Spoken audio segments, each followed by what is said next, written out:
아주 상서에서는 보기 드문 땅이다, 여러분들 생각을 하시면 될 것 같습니다. 그래서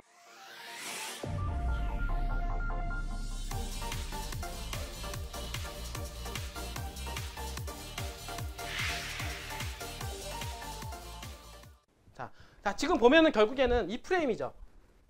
맞죠? 여기 아니겠어요? 옆 프레임이고, 지금 현재 보면은 여기가 지금 이렇게 해서 방조제, 여기가 지금 동서 1축, 남북 1축 도로 아니겠어요? 남북 1축 도로가 2010년도에 이제 완성이 됐어요. 2010년도에 어디까지 했냐면 여기 부안까지. 시작은 이제 군산에서 시작을 해서 부안까지 완성이 됐죠. 그래서 이제 어떻게 보면 이제 골격을 짜고 있는 상황인데, 지금 이게 뭐예요? 동서 1축이잖아요. 동서 1축 도로고, 지금 현재 동서 어떻습니까? 동서 3축 도로잖아요. 동서 3축 도로는 이미 공사가 완료가 된 상태예요. 이 부분들이. 그리고 현재 공사하고 있는 도로가 지금 요 도로죠. 요게 남북 2축 도로잖아요. 이 부분들이. 그리고 지금 여기서 어떻습니까? 이렇게 가는 새만금 도로 있잖아요. 여기가 지금 현재 공사를 하고 있는 중이고, 공사를 할 예정인 도로가 어떻습니까? 지금 이렇게 와서 이렇게 오죠. 이게 지금 남북 3축 도로잖아요. 그렇게 되면은 여기 지금 서해안고속도로와 그 다음에 어떻습니까? 호남고속도로를 끼고 동에서 서로 가는 도로는 1, 2, 3 그죠? 남북으로 가는 것은 하나, 둘, 셋, 네 개, 5개가 어떻습니까? 도로가 만들어지면서 3 곱하기 5 격자형으로 해서 새만금에 어디든지 도로를 통해서 들어갈 수 있게끔 도로 형태를 갖추게 된다라고 하는 겁니다. 일단은 도로가 이제 들어오게 되면 그 다음에 어떻습니까? 뭐가 들어와요? 그 다음에 철도가 들어오죠. 지금 보면은 여기가 익산 KTX가 있어요. 그쵸? 그리고 이 하단에 보기에는 여기 나타나 있지 않은데 정읍 KTX가 있고, 그 다음에 김제이잖아요. 김제이 주변에 여기에다가 지금 현재 혁신 KTX를 현재 예상하고 있어요. 왜냐하면 바로 옆에가 전주 안에 전주. 완산이잖아요. 그 완산지구 있잖아요. 여기가 지금 그 혁신도시인데, 혁신도시 바로 옆에다가 KTX 역사를 만들어야 된다. 근데 하나 만들어서 김제 쪽에다가도 역사를 하나 더 만들어야 된다. 지금 현재 얘기가 오가고 있다는 얘기예요. 그렇게 해서 결국에는 뭐냐면 이쪽에 익산 쪽은 이제 동서 1축도를 따라서 철길이 열리고, 그 다음에 이 하단은 정읍은 동서 3축을 따라서 철길이 열리고, 맞죠? 그 다음에 이쪽에 김제 쪽은 뭡니까? 여기 김제에 KTX 역사를 하나 둠으로 해서 동서 2축 쪽으로 해서 철길을 열어주겠다라고 하는 그런 어떤 큰 플랜이 잡혀져 있지 않을까요? 맞죠? 결국에는 동서 1, 2, 3축을 따라서 도로망 형태가 만들어지고, 그 다음에 동서 1, 2, 3축을 따라서 이제 철길이 열리고, 이렇게 만들어지는 거예요. 이 부분들이. 그러면서 이런 교통망 체계가 구축이 되고, 뿐만 아니라 여기에 이제는 항만이 들어오죠. 그리고 지금 공항 얘기가 나오고 있는데, 군산공항을 확장하느냐 아니면 화포지구를 갖다가 어떻게 됩니까? 개발을 하느냐. 그죠? 그렇게 되면은 공항, 이 철길과 도로망과 항만과 공항이 열리게 되는 겁니다. 그것뿐만 아니라 산업단지가 들어오잖아요. 그죠? 산업단지. 그러니까 국가산업단지인데, 자, 우리가 항상 보면은 국가산업단지 옆에다가 투자를 해도 돈 돼. 공항 옆에다가 투자를 해. 그 다음에 철길이 들어가는 철도 역세권 주변에 투자를 해. 그 다음에 이런 얘기 하잖아요. 그런데 이런 모든 것들이 어떻습니까? 새만금에 적용이 다 된다는 거예요. 이 부분들이. 그러니까 희망이 엄청나다라는 거예요. 미래 가치가 대단하다라고 하는 거죠. 이런 것들이 다 완성이 되고 점점점 골격이 구축이 되면은 어떻게 되느냐. 그 다음에 어떻습니까? 이제는 기업들이 들어와서 이제는 살을 붙이기 시작을 하게 된다라고 하는 거예요. 이 부분들이. 뭔지 알겠죠? 그런 상황에서 우리가 지금 많이 하고 있는 부분이 뭐냐면, 전에 여기 뭐 남북 1축 따라서 했죠. 그 다음에 여기 앞으로 새로 생길 남북 3축 따라서 우리가 땅을 많이 했죠. 부분들이 상당히 중요한 부분인 거예요. 이 부분들은. 왜냐하면 앞으로 이 지역을 따라서 앞으로 교통망들이 더 좋아질 것이고, 거기에 따라서 많은 기업들 뿐만 아니라 많은 건축붐이 앞으로 일어날 것으로 예상이 되기 때문에 그렇다는 얘기예요. 이 부분들이. 맞죠? 그리고 나서 지금 오늘 오픈할 땅이 바로 밑에 이쪽이 상서 쪽이죠. 상서 쪽은 결국에는 뭐냐면, 결국에는 향후에 여러분들 보시면 아시겠지만은 이 남북 3축하고도 연계가 될 것이고, 이 남북 2축하고도 연계가 돼요. 이분들이. 그러니까 2축하고 3축하고 연계가 돼서 상서라는 지역을 나중에 키우게 됩니다. 근데 그 지역은 장점은 뭐냐? 여기 보시면 조금 더 이렇게 올라가서 볼게요. 자, 여기 지금 보니까 어떻습니까? 여기 뭐 개화, 의복리, 여기가 창북리, 증산리, 당상리 아니에요? 그 다음에 여기가 봉황리죠? 그 다음에 여기가 부안 읍내잖아요. 그리고 여기가 뭐예요? 여기가 바로 오늘 하려고 하는 그 상서죠. 중요한 거는 부안은 이 도로가 되게 중요하단 말이에요. 그래서 지금 하고 있었던 이 신태인 있잖아요. 신태인 쪽에 했죠. 그죠?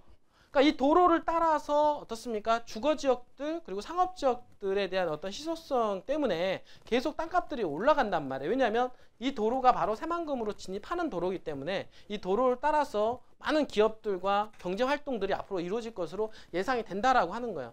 그럼 보니까 여기 상서라고 하는 이 지역의 특징은 뭐냐면 여기가 이게 뭐냐면 변산반도예요.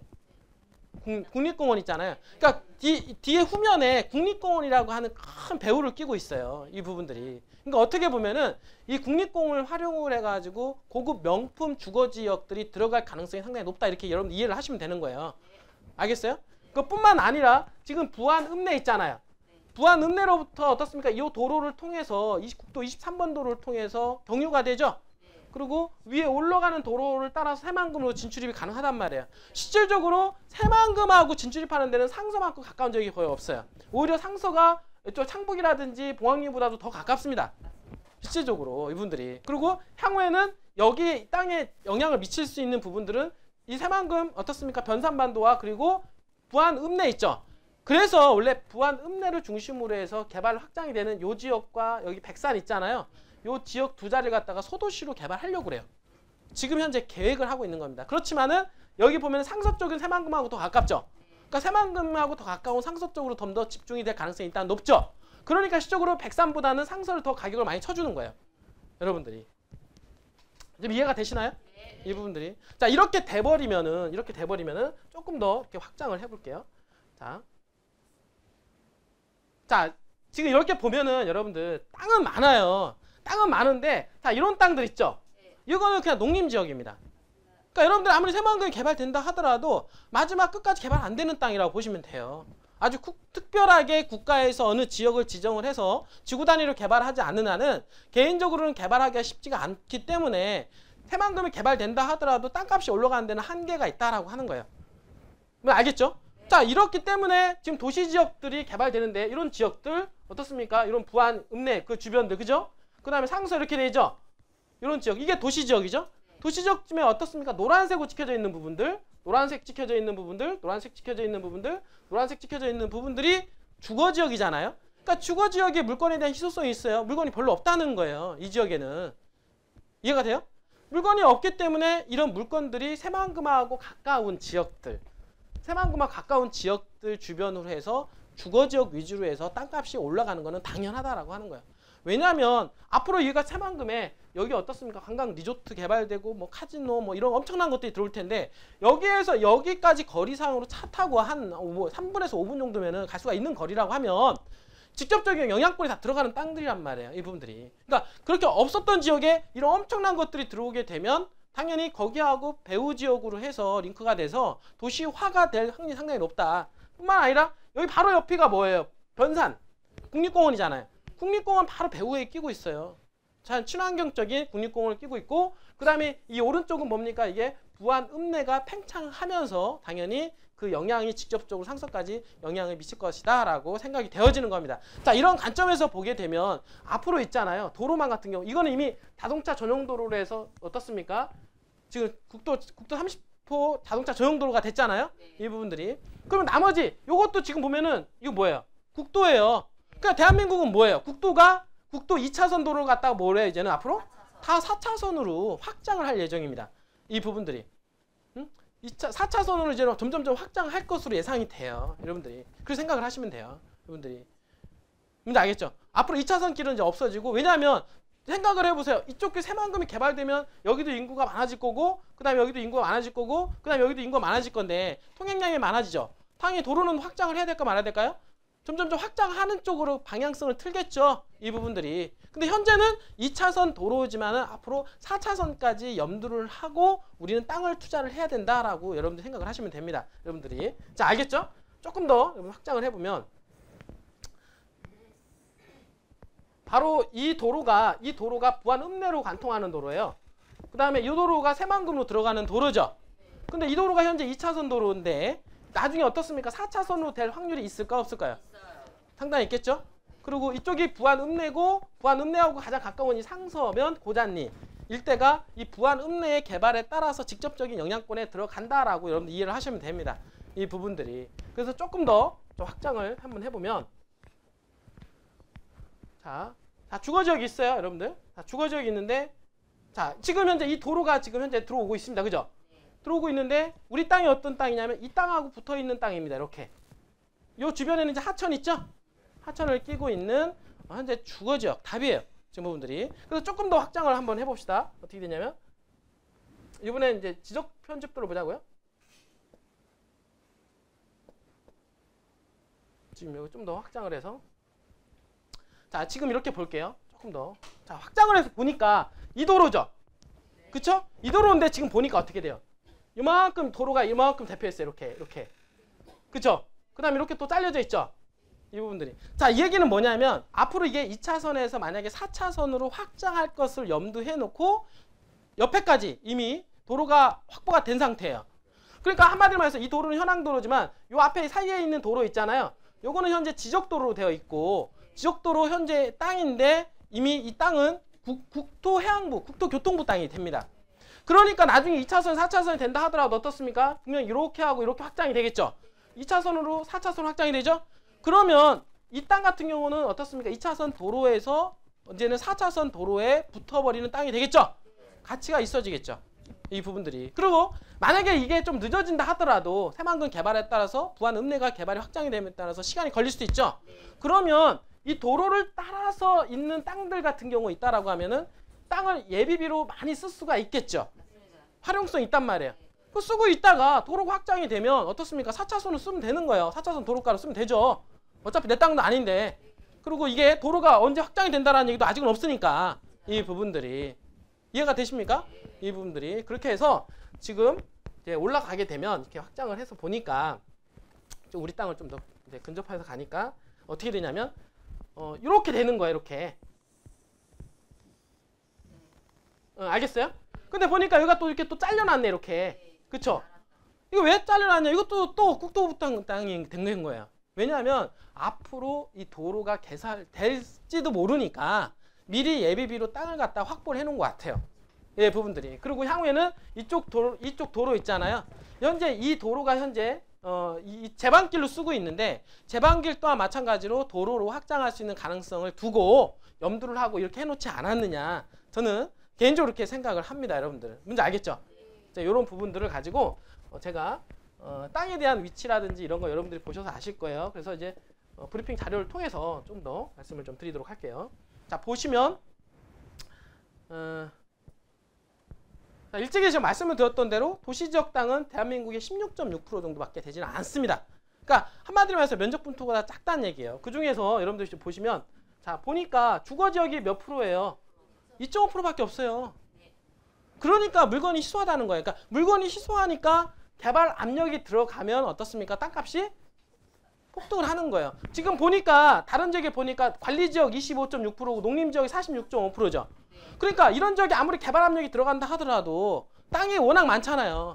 땅이 워낙 많다 보니까 희소성이 부각이 안 되는 거예요. 이분들이. 그러니까 지가 상승 요인에서 크게 작용하지 않는다라고 하는 거고. 그런데 이거에 비해서 어떻습니까? 주거지역 같은 경우는 2.5%밖에 해당이 되지 않죠. 그러니까 개발 압력이 들어가게 되면 어떻습니까? 수요량이 폭증을 하기 때문에 당연히 땅값이 어디부터 움직인다? 주거지역부터 움직인다라고 보시면 되는 겁니다. 맞죠? 그런데 이 주거지역 찍어놓은 것 중에서 도로하고 또 붙어있는 땅이 몇 프로냐 이거예요. 여러분 생각을 해보세요. 또 도로에 붙어있는 땅은 어떻습니까? 또 제한돼 있단 말이에요. 이 중에서 또 10% 정도밖에 되지 않을 거예요. 또 이 부분 중에서. 그러면 이 중에서 10%다라고 하면은 2.5%인데 0.25% 정도밖에 안 되는 거죠. 그럼 0.25% 중에서 내가 이 땅을 선택할 수 있는 가능성이 얼마나 되겠냐. 여러분들이 아무리 있잖아요. 새만금에 투자하고 싶어도 개인적으로 간다 하더라도 도로에 붙어 있는 그런 땅을 찾기가 쉽지가 않을 거라는 얘기예요. 왜 그런 땅이 여러분들까지 주어지지 않는다라는 거예요. 우리 회사를 통하지 않고서는 그런 좋은 땅을 확보하기가 쉽지가 않다. 여러분들이. 알겠어요? 분들이. 그래서 지금 물론 새만금 같은 경우는 문재인 정부의 전폭적인 지지를 해주고 있는 상황이다라고 하는 것은 여러분들한테 미리 말씀드렸고 뿐만 아니라 2017년도 5월 달부터 해서 이런 기사가 쭉 나온 거예요. 여러분들 일찍이 말씀드렸죠? 문재인 대통령이 첫 국책사업 방문지가 새만금이었다라는 거. 그러면서 어떻습니까? 뭐 바다의 날 행사하면서 잼버리대 유치하고 그 다음에 100대 국정과제 뭐 포함을 계속 시켰죠. 근데 그러면서 어떻습니까? 이낙연 국무총리가 새만금 개발청사를 이전하겠다라는 얘기도 계속 나왔고 3조 규모의 새만금 개발공사 설립을 하겠다라고 얘기도 나왔죠. 그러면서 새만금 개발청사 공동 이전하겠다. 그리고 새만금 뭐 특별법 발의를 하면서 최근에는 어떤 일이 있냐면 한중산업협력단지 첫 중국 기업도 유치가 됐죠. 그러면서 어떻습니까? 청와대에서 전폭적으로 지원해주겠다. 이런 부분들까지 계속해서 현재 지금 얘기가 나오고 있다라고 하는 거죠. 부분들이. 그래서 좀 보게 되면 조금 간략하게 말씀드려. 지금 오늘 할 부분이 바로 요 부분 아니겠어요? 요 부분들은 이렇게 연계가 되는데 이렇게 연계가 되고 향후에 이게 남북 삼축이잖아요. 남북 삼축하고도 또 이렇게 연계가 될 거예요. 결국에는. 그러니까 여러분들이 여기만 남북 삼축과 여기만 남북 이축의 영향권이 아니라 결국에는 이 가오리 상서 쪽도 결국엔 남북 2, 3축의 영향권에 들어간다라고 보시면 돼요. 그러면서 새만금하고 가깝다라는 거죠. 그러니까 값어치가 있다라고 여러분들이 생각하셔야 돼요. 그뿐만 아니라 새만금 부안 군청이 잡혀져 있는 지역하고도 어떻습니까? 소통이 된다는 거죠. 이 부분들이. 이런 어떤 장점이 있다라고 하는 거죠. 이 부분들이. 그래서 오늘 오픈할 지역은 바로 고잔리 지역인데 이 지역은 새만금에 근접한 도시지역이며 동서 3축 국도 23호선과 부안읍에 가깝고 그리고 도시지역 지역 면적이 시적으로 보면은 상서면에 주거지역이 별로 없다는 거야. 극소수예요. 극소수. 그러니까 정말로 희소하다는 거죠. 그 상서를 개발하려고 그러면은 정말로 이쪽은 땅값이 부족한 땅이 자체가 부족하기 때문에 땅값이 엄청나게 올라갈 수 있는 가능성이 있지 않겠냐라고 여러분들한테 말씀을 좀 드리고요. 지금 보시게 되면 요거 23호선이죠. 그죠? 23호선에 그 앞에 이 천 있잖아요. 천 끼고 바로 코너에 있는 돌에 붙어 있는 땅이다라고 제가 말씀을 좀 드렸어요. 바로 어디냐면 여기죠. 그죠? 자, 이렇게 해서 가분할도를 제가 만들었는데 일단은 요거는 가분할도고 다음 주 월 초에 있잖아요. 측량이 들어가요. 이제 측량이 들어가기 전까지는 변경은 가능합니다. 그래서 1차적으로 저희가 이제 가분할도를 이제 뜬 거는 지금 보시면은 여러분들 알겠지만은 국도 23호선이죠. 그쵸? 국도 23호선 도로가를 따라서 아까 그 중간에 뭐가 있다 그랬어요?